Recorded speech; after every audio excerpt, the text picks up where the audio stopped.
What's going on, guys? It's Gonzo, and this is my run at the Boss Rush Challenge, the Alpha for week 1. And the team I went with here is Void, Warlock, Doom, HitMonkey, and Omega Red. And there's a reason that I chose all of these characters. So for starters, with HitMonkey here, I knew that his bleed would grant Thing power because of the node that he has, but I was not too worried about that because the bleed is also going to negate those rock charges that he's getting. So the plan here was I'm just going to go in for my 3-hit combos, so they're all critical, and then I was actually going to, instead of going into Assassin's Cunning, I was going to activate Primal Rage as much as I could. And the reason why is because I wanted to apply the Disorient to Thing. Just in case I did mess up and accidentally push him to 15 charges, the Disorient would have a 40% chance of him not going unblockable or unstoppable, or, you know, whatever Thing goes. So, it was pretty straightforward. So as you can see right now, he's disoriented. So I could push him to 15 stacks, but it's a 40% chance, so not gonna take that chance. But right here, you know, I'm just baiting out his L2. Got him in Assassin's range right now. And the fight's over just like that. So, you know, it wasn't too difficult with that fight with HitMonkey. So this next fight with Diablo. So with this fight, I brought Void with me, and you can use Void or Dr. Doom. They're both great options. But the thing was, every time he brews one of his concoctions, he goes unstoppable, this Diablo. So I was going to try to prevent that as much as possible with Void. And Doom can actually nullify the unstoppable from that. But I didn't want to use Doom off the get-go because I was saving Doom for Captain Marvel movie at the end. So as you can see right here, he goes unstoppable because he's drinking his concoction. I kind of just waited out the unstoppable timer and just went in. With this Void, I'm playing super carefully. I did feel like this was one of the more challenging fights out of all of them. But I'm actually trying to get him to his special 2, I think, as much as possible because it's really easy to dex. And yeah, I'm just letting the debuffs do their work and slowly degen them. So I'm just throwing, I'm not throwing full 5-hit combos because, again, I don't want him to go unstoppable while I'm in the middle of the combo. So right here I see that, he's like the last 10% of health. So he's got Fear of the Void going, so I'm just gonna parry and let him die just for my parries. So not too bad. And like I said, you can use Doom for that fight pretty easily, and that works out pretty well. So for Havok here, I brought Warlock for Havok. I know there's a lot of great counters, but my personal opinion, I think Warlock is the best counter.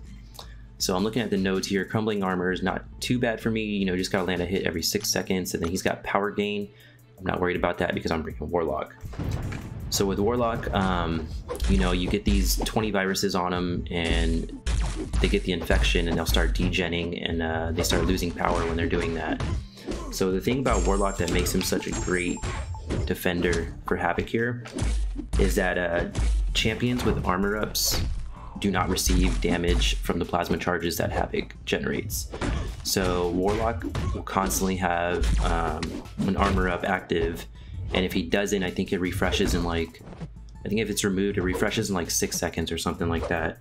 And he also, Havok will lose his plasma charges whenever he's getting power drained.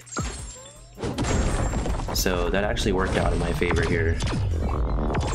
And as you can see right there, I got clipped by that special one, did a lot of damage. So I'm gonna try to push him to special 2 as much as possible.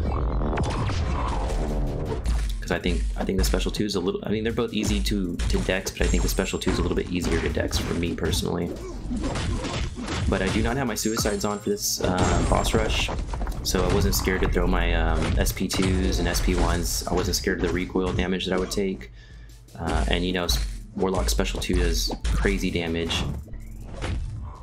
So right here I kind of got lucky, and not really, I still got hit, but I misjudged his unstoppable timer whenever he threw that heavy.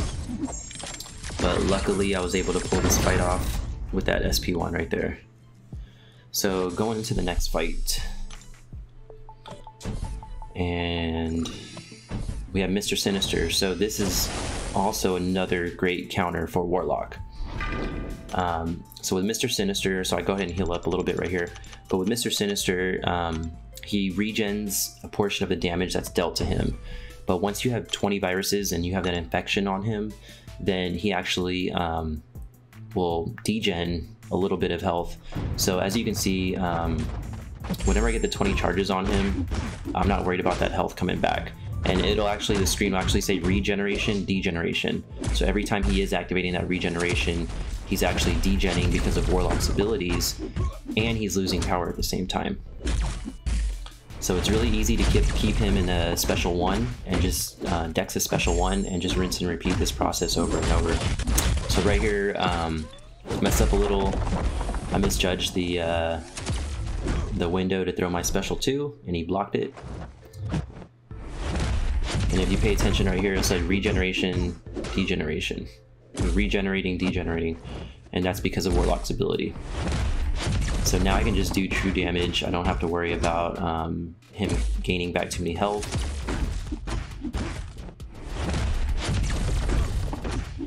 And I just go to work, man.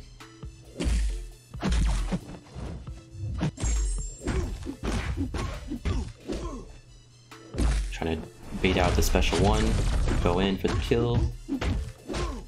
Another special 1, I'll probably try to bait this one out too.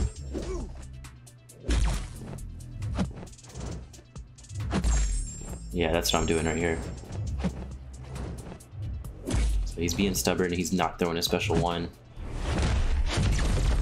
But I'm hitting into his block just to apply those viruses and get that infection up.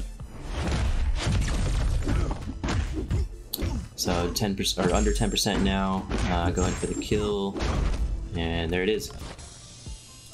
Going into the next fight, so this Nick Fury, I brought Omega Red for this fight, and Omega Red works fantastic against Nick Fury. So I look at the nodes,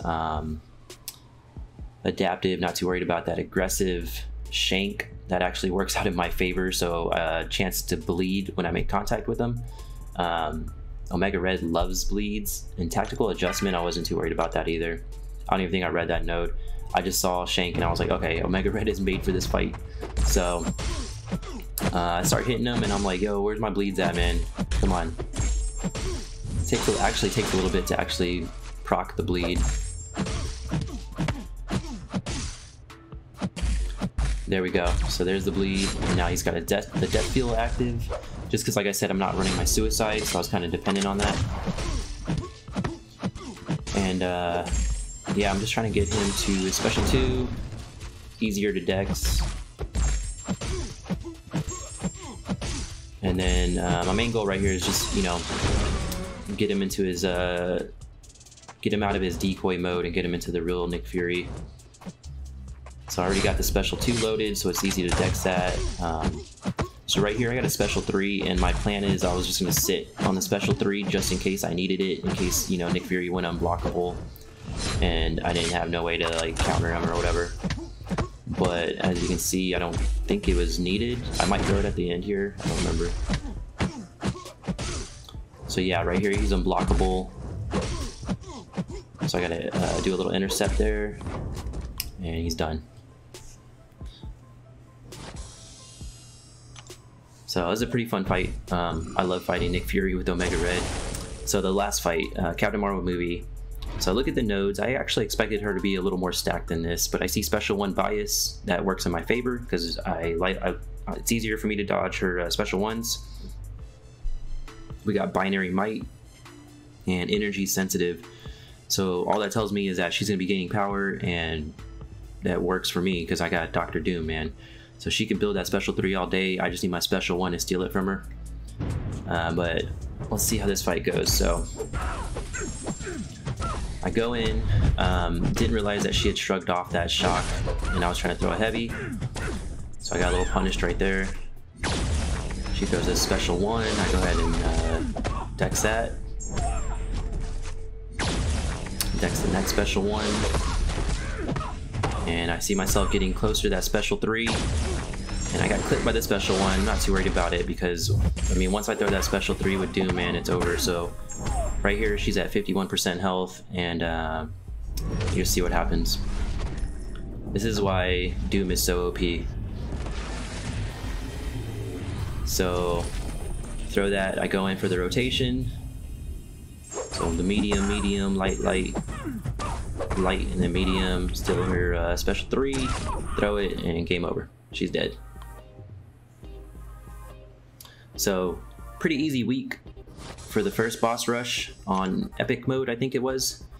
Looking forward to the other weeks. I'm hoping that it kind of ramps up in difficulty and gets a little harder and gets a little harder. Pretty good prizes too for, you know, was it like 10 minutes? So not too bad. And these 6-star shards actually just pushed me over to where I can actually open up a 6-star. So I decided, you know, I'm recording, I'm gonna go ahead and open up the 6-star to see what I get. So I've been holding off on ranking up any of my 6-stars because I wanted to see what I pulled and see if maybe I got something a little better, you know, put my resources into that, like Human Torch. But you'll see, you guys will see how it goes. So I do a little pet method here, throw it on the reel, give it a little spin, and let's see who I get. And I end up landing on another Clairvoyant. So my Clairvoyant is, I think she's at Sig 40, and she's a 6-star, rank 2. So now she's at 660. Not really needed. Her signature ability is not really that important. But yeah, I mean, I thought it was cool. Could have been a lot worse. But that is all I got, guys. And I'll try to go in and actually mess around with different characters, and, you know, maybe not such a stacked roster, and see if I could do it with like lower tier rosters and stuff like that, and give you guys some tips on how to beat these. If you want that, let me know in the comments.